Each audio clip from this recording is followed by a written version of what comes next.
नमस्कार बाल दोस्तों, कैसे हो आप सब लोग। अगर अभी तक आपने इस चैनल को लाइक शेयर और सब्सक्राइब नहीं किया है तो कर दीजिए ताकि आने वाले सभी वीडियोस की अपडेट आप तक पहुंच रह सके। तो आज हम आपकी टेक्स्ट बुक में जो 16 नंबर का जो लेसन है गोकुल में आओ तो उसके बारे में जानेंगे। तो हमने पहले 12 नंबर के चैप्टर में भी देखा था कि गोपी और कृष्ण का संवाद था कि जिसके अंदर गोपियां श्री कृष्ण से कहती है कि आपने ये काम तो कर दिखाया, गोवर्धन पर्वत तो उंगली पर उठाया लेकिन मेरी गागर उठाए तो मैं जानू। वैसे ही यहाँ पर वहां पर गोपी और कृष्ण का संवाद था और यहाँ पर राधा और कृष्ण का संवाद है। तो दोनों तरफ भक्त और भगवान की बातचीत हो रही है। तो इसमें माधव रामानुज जो इस काव्य के कवि है, आपको हर एक काव्य के कवि का नाम याद रखना है। तो माधव रामानुज ने उर्मी गीत का टाइप का ये काव्य है जिसमें राधा का पत्र यानी कि राधा ने जो पत्र लिखा है श्री कृष्ण को, उस पत्र के बारे में बात की है। तो ये पत्र इसलिए खास है क्योंकि वैसे तो हम पत्र हमेशा एक कागज पर लिखते हैं पेन से, लेकिन यहाँ पर कदम्ब का जो पेड़ है उसके पन्ने, उसके जो पान होते हैं उस पर पलकों से ये पत्र लिखा गया है। ऐसा इमेजिनेशन कवि कर रहे हैं कि कदम के पेड़ के पत्ते के ऊपर राधा अपनी पलकों से पत्र लिख रही है। तो और क्या लिख रही है, तो राधा उसमें जो कृष्ण भगवान ने जब कंस को मारा और उसके बाद वे गोकुल को छोड़कर द्वारिका में अपनी नई राजधानी शुरू करते हैं और वहां के राजा बन जाते हैं। और फिर जब वापस नहीं आते तब राधा उन्हें थोड़ा उनके प्रति थोड़ा नाराजगी दिखाती है कि आप अब यहाँ पर आइए मत। तो बहुत ही मीठी तकरार यहाँ पर हमें दिखाई देती है और हमें उसका विरह भी, राधा का कृष्ण के प्रति का जो प्यार है, विरह है, वो भी दिखाई दे रहा है। लेकिन यहाँ पर राधा उनकी भक्त भी थी। सभी जगह पर आपको एक ख्याल रखना है कि जब कोई भक्त ही ऐसे अपने भगवान को बोल सकता है और इतना हक से बोल सकता है, क्योंकि हम जैसे जो सामान्य मनुष्य है वो इतनी ऐसी बातें भगवान के प्रति हमारी बात नहीं कर सकते। तो राधा और कृष्ण एक दूसरे के प्रति इतना प्रेम रखते थे कि राधा उन्हें ऐसा भी कहती है कि जब आप गोकुल में आए तो आप मुझे अपना मुख मत दिखाना। ऐसी बात भी है यहाँ पर, हम जब आगे देखेंगे पोएम तब हमें पता चलेगा। तो इतने इस तरीके से वह कृष्ण के प्रति अपनी नाराजगी भी बताती। तो सबसे पहले तो हमें ये ध्यान में रखना है कि ये पत्र किस पर लिखा गया है, तो कदम के जो पेड़ है, कदम का पेड़, उसके पन्नों पर लिखा गया है, पत्तों पर। और पापड़नी भाषा में मतलब अपनी पलकों की भाषा से। तो मुझे तो लगता है शायद पलकों की भाषा यानी आंसू, आंसू से लिखा गया है, क्योंकि कृष्ण जब हम आगे देखेंगे तो थोड़ी सी नाराजगी भी इसमें दिखाई देती है। तो देखते हैं अब हम इसे।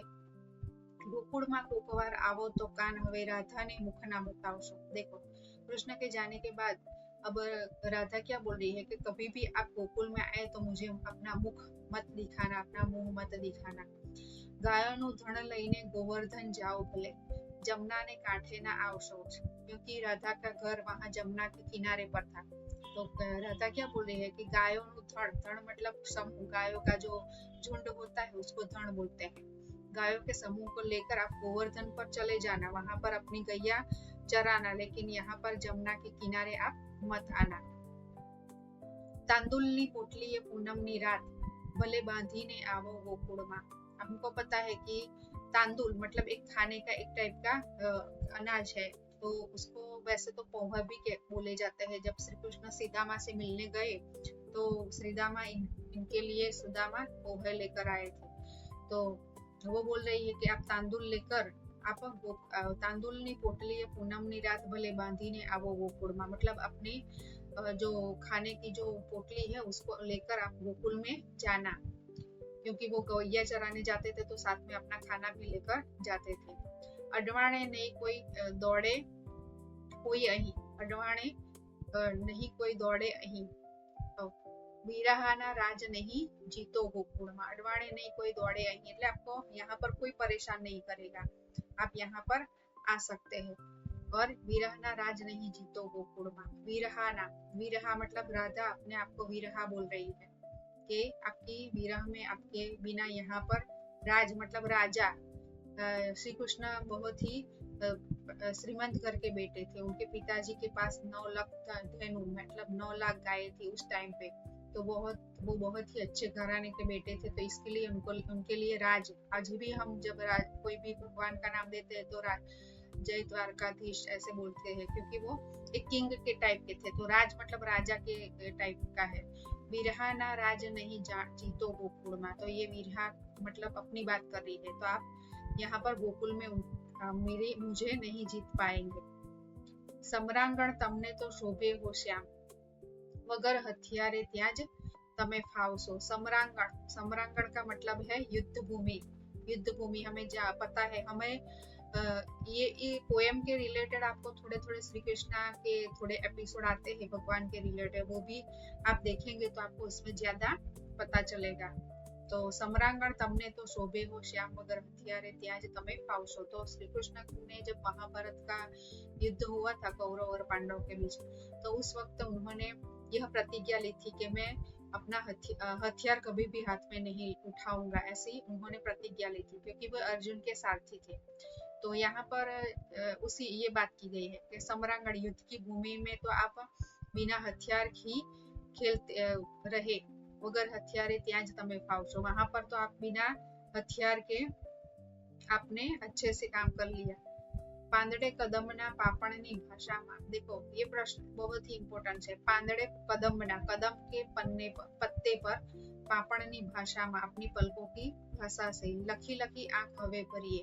तो आंसुओं की बात कर रही है कि मेरी आंखों में अब आंसू आ गए हैं। जमुनाना जल तमे देजो हाथों हाथ, माधव ने द्वारका ना दरिए। जमुना ना जल, क्योंकि उस टाइम गोपियां क्या करती थी, जमुना की नदी में से जल भरकर वे घर पर लाती थी। तो जमुना ना जल तमे देजो हाथों हाथ, माधव ने द्वारिका ना दरिए। तो अब तो द्वारका चले गए हैं, तो अब वहां पर ही ऐसे सब दरिया के अंदर ही ये जल लेकर जाना, वहां पर पानी देना।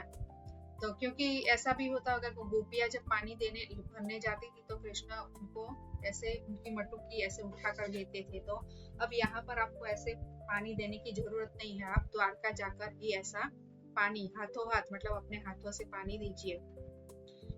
जमुना ना जल तमे देजो हाथों हाथ, माधव ने द्वारका ना दरिए।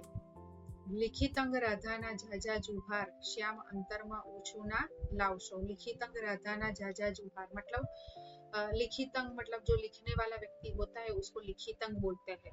हम गुजराती में पत्र लेखन आपको आता होगा, तो लास्ट में जो लिखता है फ्रॉम मतलब लिखितंग, किसने लिखा है पत्र, तो राधा ने। तो लिखितंग राधाना झाझा जुहार, जुहार का मतलब है नमस्कार प्रणाम। तो राधा का बहुत आपको प्रणाम, क्योंकि पत्र के अंत में उनको कुछ तो संबोधन करना है। श्याम अंतरमा ओछू ना लावसो, अपने मन के अंदर कुछ बुरा मत लगाना, क्योंकि उन्होंने बहुत सारी बातें की थी कृष्ण के बारे में कि आप यहाँ पर आइए लेकिन मुझे मुख मत बताइए, आप जमुना के किनारे पर मत आइए, अपने वहां पर सम्रांगण में तो बिना हथियार के ही आप खेल चुके हैं, ऐसी सब बातें वो करती है। लेकिन बाद में लास्ट में ऐसा बोल रही है कि आप ये अंतरमा ओछू ना लावसो, मतलब आपको ये इस बात का बुरा नहीं लगाना है, क्योंकि यहाँ पर बहुत ही सुकोमल भाव से राधा ने अपनी दिल की बात श्री कृष्ण से की है, और इसके लिए वह बोल रही है कि आप मेरी बात का बुरा मत मानना, क्योंकि उनके द्वारिका जाने के बाद राधा जी की जो हालत हुई होगी वो यहाँ पर हमें दिखाई देती है। तो इस रिलेटेड पोएम के रिलेटेड आपको कुछ भी पूछना है तो आप मुझे पूछ सकते हैं एग्जाम रिलेटेड, और अच्छा लगा हो तो अपने दोस्तों से जरूर शेयर कीजिए। Thank you.